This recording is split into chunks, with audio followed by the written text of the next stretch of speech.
नमस्कार मंडळी. पेरूमध्ये ना भरपूर प्रमाणामध्ये औषधी गुणधर्म आहेत. जसे की पेरू खाल्ल्याने रोगप्रतिकारशक्ती मजबूत बनते, त्वचा उजळण्यास मदत होते, पोट साफ करते, तसेच पोटातील सर्व आजार दूर करणारा पेरूचा आज आपण ना मस्त असा चटकदार चमचमीत पदार्थ बनवतोय. रेसिपी आवडल्यास एक लाईक नक्की करा. चला तर मग वेळ न घालवता लगेचच रेसिपीला सुरुवात करूया. त्यासाठी इथं मी मध्यम आकाराचे 2 मस्त असे ताजे पेरू घेतलेले आहेत. हे बघा, आता पेरू घेताना आपल्याला ना खूप जास्त कच्चा किंवा खूप जास्त पिकलेला पेरू घ्यायचा नाहीये. अशा मध्यम स्वरूपाचाच पेरू आपल्याला इथे वापरायचा आहे. तर सर्वात अगोदर हे पेरू आपण स्वच्छ धुवून पुसून कोरडे करून घेऊया. तर मंडळी, तुम्हाला एक छोटीशी विनंती असेल, रेसिपी बघता बघता कमेंट सेक्शन मध्ये हाईपचं बटन दाबून हाईप करून घ्या.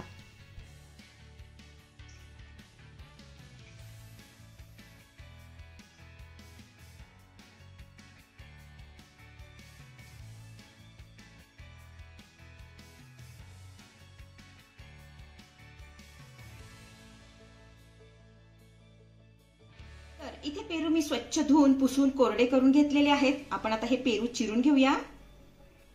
तर अगोदर आपण हा फुलाकडचा भाग कट करून घेऊया. त्यानंतर हा देठाकडचा भागही कट करायचा आहे. त्यानंतर पेरूच्या आपल्याला 4 फोडी करून घ्यायच्या.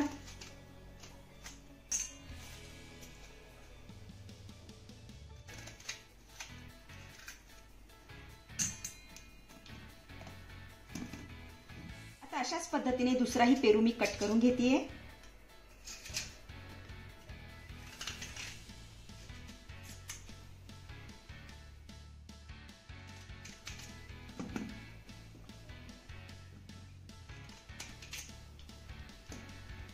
पेरू कट करून झाल्यानंतर यामधल्या ना बिया आपल्याला काढून घ्यायच्यात, म्हणजे पदार्थ खाताना दाताखाली येणार नाही. हे बघा, अशा पद्धतीने बिया काढून टाकूया.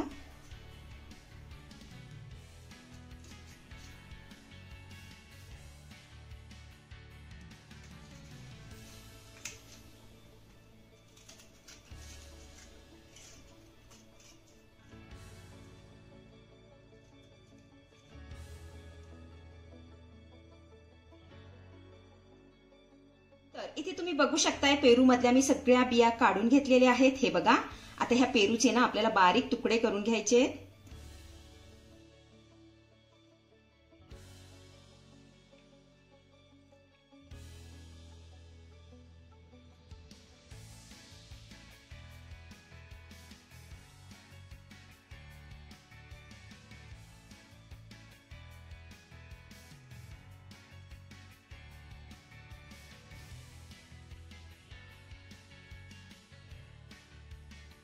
तर इथे हा पेरू ना मस्त असा बारीक चिरून घेतलेला आहे. हे बघा, आपण आता हा पेरू ना थोड्या वेळासाठी बाजूला ठेवूया.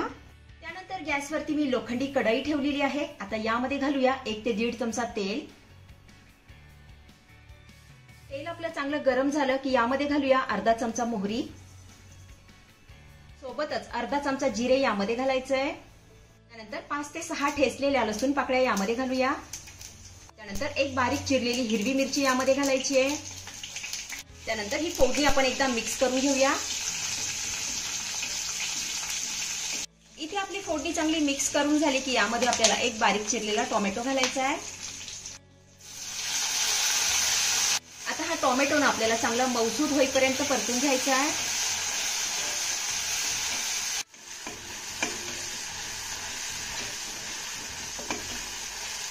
तर इथे आपला हा टोमॅटो ना चांगला मऊसूद परतून झालेला आहे. हे बघा, आता यामध्ये घालूया अर्धा चमचा काळा मसाला.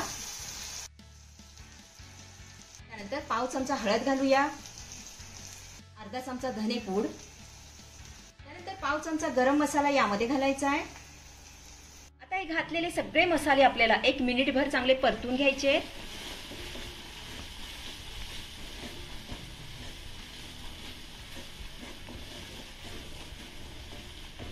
मसाले आपले चांगले परतून झाले की यामध्ये घालूया बारीक चिरलेल्या पेरूच्या फोडी.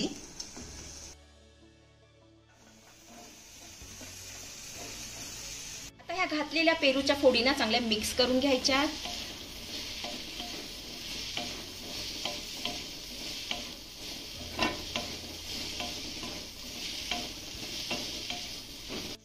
तर इथे आपल्या पेरूच्या फोडीना चांगल्या मिक्स करून झालेल्या आहेत. आता यामध्ये ना आपण अर्धा ग्लास पाणी घालूया.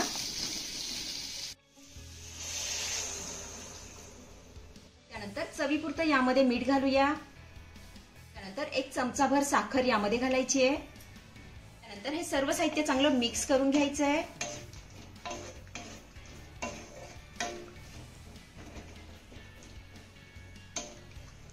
तर इथे आपलं सर्व साहित्य चांगलं मिक्स करून झालं की यावर आपल्याला झाकण ठेवायचं आहे आणि हा पेरू ना छान असा मऊसूद होईपर्यंत आपल्याला शिजवून घ्यायचा आहे।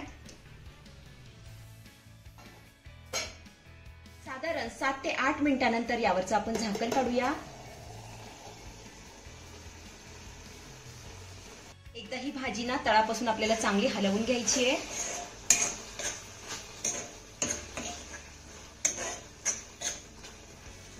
बघूया पेरू आपले शिजलेत का। हे बघा छान असे मऊसूद आपले हे पेरू शिजलेले आहेत। आता यामध्ये ना आपल्याला भरपूर अशी बारीक चिरलेली कोथिंबीर घालायची आहे। कोथिंबीर चांगली मिक्स करून घेऊया।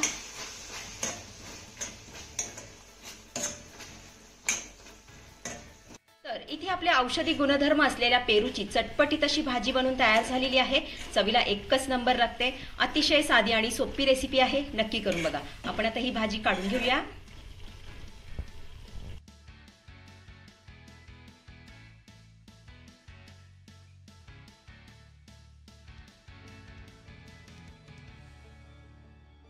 तर मंडळी, कशी वाटली आजची रेसिपी? आवडली आहे का तुम्हाला? आवडली असेल तर लाईक करा, शेअर करा, सबस्क्राईब करा आणि हो, शेजारीच असलेलं घंटीचं बटन दाबून ऑलवर क्लिक करा, जेणेकरून माझ्या येणाऱ्या नवीन रेसिपींचं नोटिफिकेशन सर्वात आधी तुम्हाला दिसेल। धन्यवाद।